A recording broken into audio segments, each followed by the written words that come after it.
ओम नमः शिवाय। श्री जी सदा सहाय। ओम नमः शिवाय। गुरु जी सदा सहाय। जय गुरु जी। शुक्राना गुरु जी।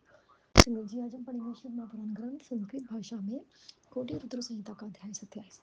विशोभाज गणाचा जल रूपेण कुतो जाता वद प्रभो तन्मयात्मात्मं विशेषणं कुतो जातं वाद प्रभो ये वि प्रवर्तो मायवे दुःखं दातं दुरात्मनाभि तेषानां की ततो जातमुच्यन्ता सद्गुरो सत् सुतवाच एवं सम्प्रार्थिता गणा गौतमेन तथा स्वयं ब्राह्मणस्य गिरे विप्रातुदं तस्माद्वरात् औदुम्बरस्य शाखा यस्प्रवाहो विनिसित्र तत्र स्नानं मुदा चक्रे गौतमो विश्रुतं हि गौतमस्य च स शिष्या अन्ये चे महर्षय समागतस्य ते तत्र स्नानं चक्रुद्राविन्ता गाणाद्वरं च तत्राभ्यसित भवतदा सर्वपापहारं रम्भ्यं दर्शनामूढसत्तं गौतम सम्प्रदस्ते च ऋषय सत्रं चागता स्थानार्थस्या च दिष्टाया हन्तधानं गता द्रुतम् आगत्य गौतम शास्त्रं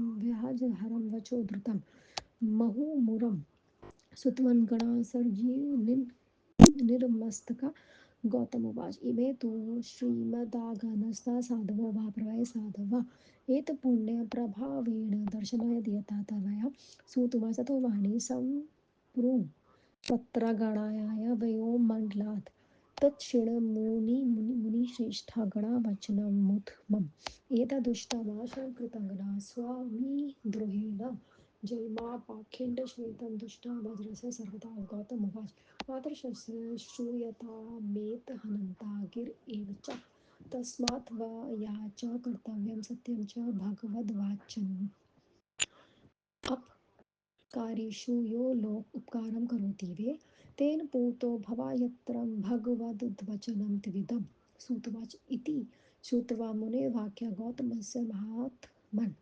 पुनर्वाणी समुत्पत्तगणनाय वयो मम मण्डला कथ्यते हि त्वं सत्य गौतमविषये शिवं वद तथापि सङ्ग्रहं सनार्थ च प्राय प्रशन्ति चरन्तु चे शत मे कोरन्ते चात्र कार्य प्रकारेण गिरे भवच्छासनात् सत्त्वेन स्तद्धिनी निर्वेशिता तद्ध्रुवेकी विधिकार जायते दुष्टकारिणं मुदे दर्शने विशेषेण सत्यमुक्तं मया मुने इति श्रुत्वा वचनस्याद्य कुर्वीते स्थाखिलं सम्प्रार्थं गौतमं दीनाशन्तयो निरोपराध एवं कृतो तदा तेन गौतमेन तदा गया कुशावर्तं नाम चक्रे गणाद्वारा ददोगतं तात्र प्रादुर्भूतं च तस्य प्रीयते पुनः कुशावर्चा विख्यातं तीर्थमासीदनुमत्तं तत्र स्नातो नरो यस्तु मोक्षाय परिकल्पते तद्वक्ता स्मार्धंसो विज्ञानं प्रापाय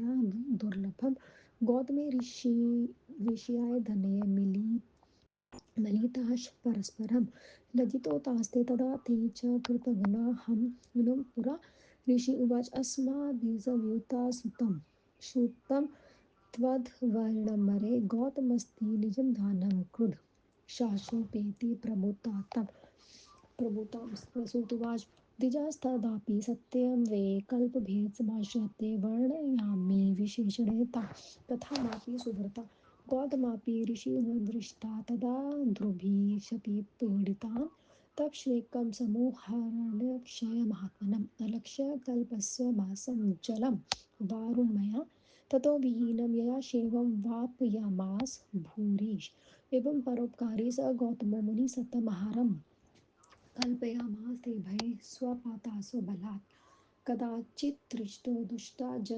जलामर्थमपानीत ऊचु पतिभास्यत कुद्रो गौतमे शर्यवच्चा तत्सते भिन्नस्ततो गा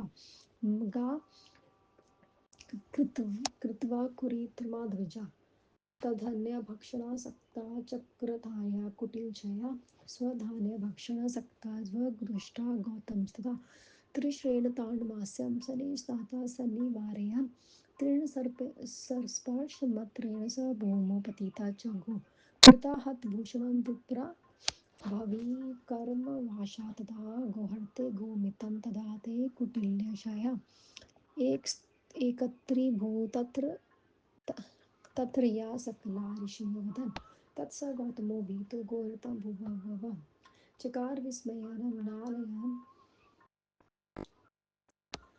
हले शिशे शिवागुण तत्स गौतमो जत्वा गातं कौदसमागमुख शशाप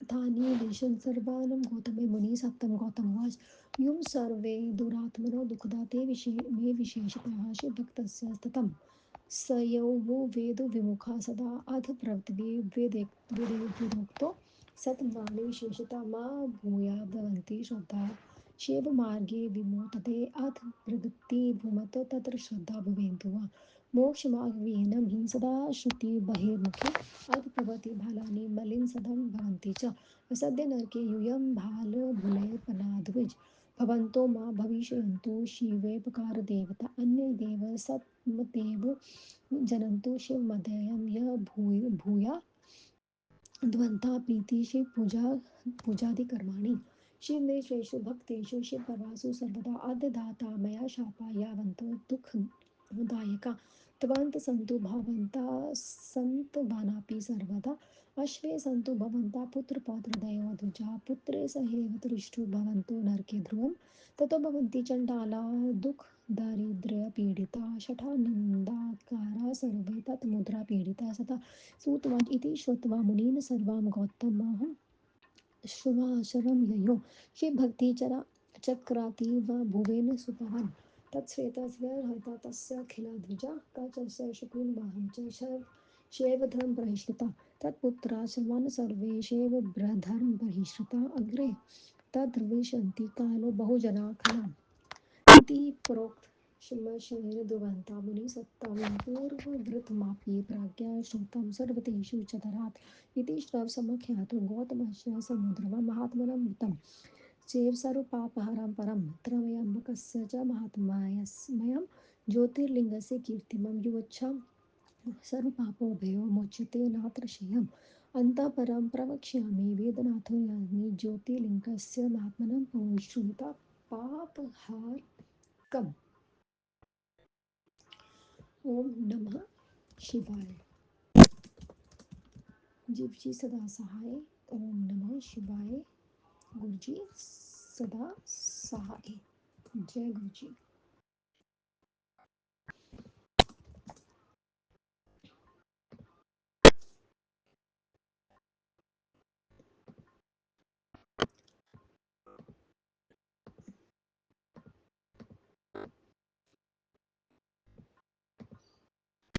ऋषि उवाच ऋषियों ने कहा हे प्रभु गंगा जी जल रूप होकर कहीं से निकली और किसी स्थान में उनका महात्म्य विशेष रूप से जिन दुष्ट ब्राह्मणों ने गौतम मुनि को कष्ट दिया है व्यास गुरु जी उसके बाद क्या उनका क्या हुआ।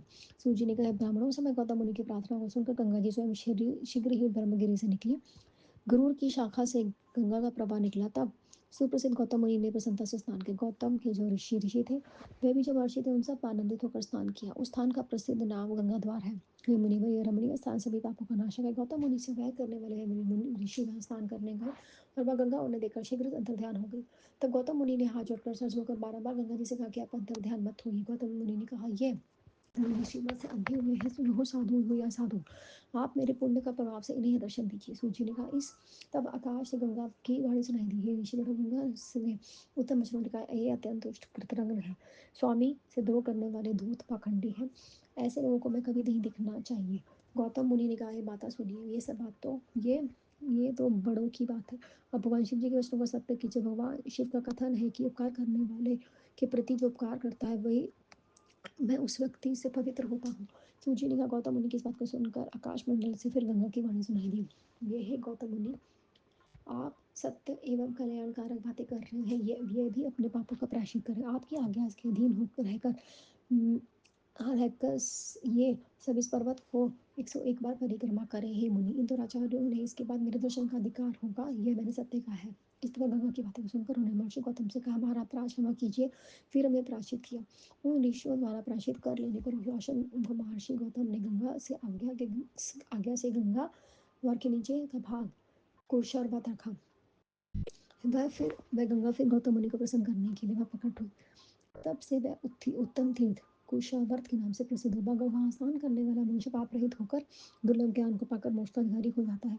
जो ऋषि की तकनी है वे सब महर्षि गौतम के पास में मिले और वह अत्यंत लज्जित हुए। ऋषियों ने कहा, ये सूची हमने ये कथा आप उसके विपरीत सुनी थी, जो उसे हम कहते हैं। गौतम जी ने उन ऋषियों को श्राप दिया, समझो।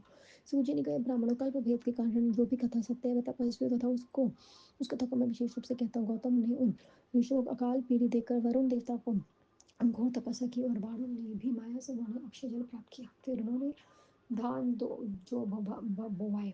हे मुनिवर, गौतम मुनि का इस प्रकार परोपकारी थे। उन्होंने अपने तपोबल से उस भोजन को व्यवस्था कर दी। इसी प्रकार उस समय ऋषियों की दुष्ट स्त्रियां किसी का अपमान कर दिया। उन्होंने कुपित होकर गौतम के विरुद्ध कुछ बातें अपनी पत्नियों से कही। हे ब्राह्मण, उसके बाद दुर्बुद्धि तथा कुटिल विचारों वाले ने एक बनावटी गाय बनाकर जो उसे गौतम के फसल में खाने के लिए लगा दी। महर्षि गौतम ने अपनी फसल को खाती हुई जय गाय को देखकर हटाते हुए तिनके से मारा। वह गाय तिनके से छूने मात्र से भूमि पर गिर पड़ी। ये ब्राह्मणों होनहार वश वह उसी समय मर गई।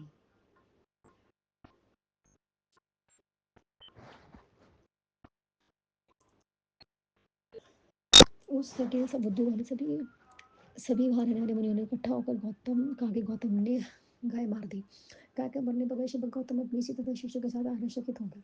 तब वह उस गाय के वास्तविक रूप को जानकर मौन मुनिवर गौतम ने कुपित होकर मनुष्य को श्राप दिया। गौतम ने कहा, तुम सब दुष्ट चित वाले विशेष करके मुझ भक्त को सदा दुख देते हो, अंधा तुम सदा वेद मुख हो जाओगे।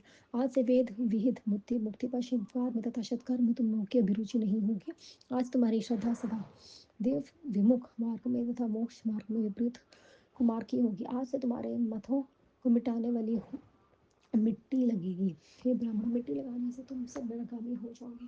आज से तुम केवल शिव के भक्त नहीं रहोगे, शिव जी की और तथा देवों का समान नहीं मानोगे। शिव पूजा आदि कर्मों के प्रति, शिव भक्तों के प्रति तथा शिव जी के पर दिनों में तुम्हारी भक्ति नहीं होगी। अंत आज मैंने अब जितने दुखद श्राप दिए हैं वे तुम्हारे संतानों पर भी प्रभावी होंगे। ब्राह्मणों, तुम्हारे पुत्र पौधा आदि भी शुभता ना होकर तुम लोग पुत्रों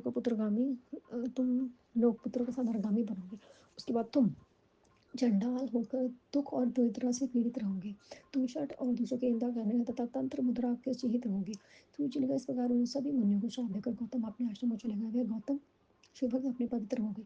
तब उन शापों से दुखी होकर हृदय वाले सभी ब्राह्मण शिवधाम को बाहर होकर क्रांची करौंची में निवास करने लगे। उसके पुत्र शिवधाम से विमुख हो गए। उन आगे कलयुग में भी उनकी संतानें रुष्ट होंगी। हे मुनिवर, इस प्रकार मैंने उस सब कथन कह दिया। इससे पहले इसका वृतांत आप सब आदर से सुन चुके हैं। इस प्रकार गौतमी गंगा की उत्पत्ति आपसे कह दी गई है। अब यह महात्म्य उत्तम तथा सब पापों का नाशक है। त्रयंबक नामक ज्योतिर्लिंग का महात्म्य भी कहा दिया गया है। इसे सुनकर मनुष्य निसंदेह पाप महापापों से मुक्त हो जाते हैं। इसके बाद अब मैं विद्वेश्वर नामक ज्योतिर्लिंग का महात्म्य कहूँगा, जो सुनाने वालों के पापों को नाश कर देता है। ओम नमः शिवाय। शिव जी सदा सहाय। ओम नमः शिवाय। गुरु जी सदा सहाय। जय गुरु जी। शुक्राना गुरु जी। अनंतम शुक्राना गुरु जी महाराज।